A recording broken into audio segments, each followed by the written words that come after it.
Wait. Rewind that. All the purists are screaming at me in disgust for not sharpening freehand.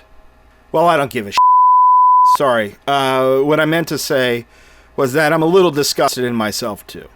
But sometimes you gotta learn to live with your shortcomings. I just find it easier when doing a lot of sharpening to use the jig, especially on the older, thinner blades. If the blades are thicker and I'm just touching up, I tend to do it freehand.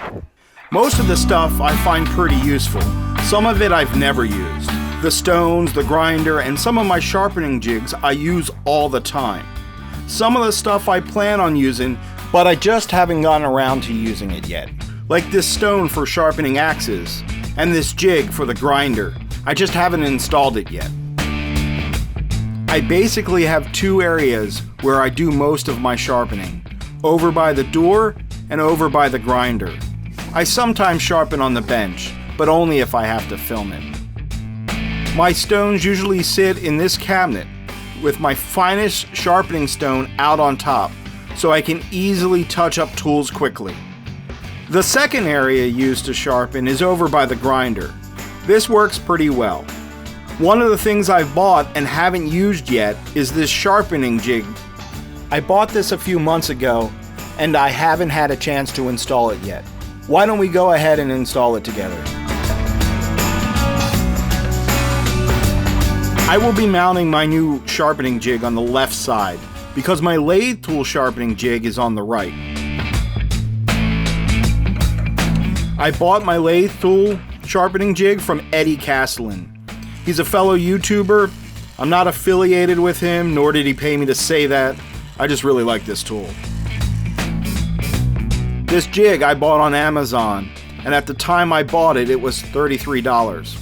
I'm not affiliated with them, but in case you want one, I'll put a link in the description below.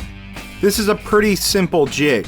The only trick is that I have to mount it parallel to the stone on the grinder. Otherwise, your blade won't be ground evenly.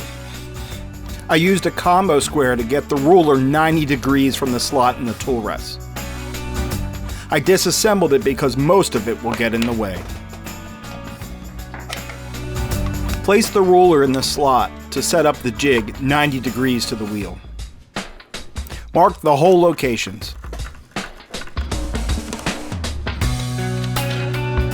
Drill the pilot holes. Go ahead and screw down the base.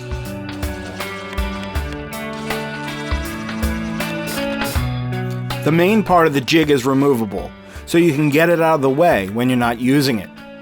I squared the blade in the jig and made sure the angle is good.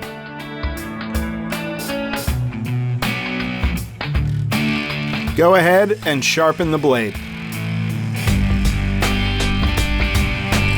I only take badly damaged blades to the grinding wheel.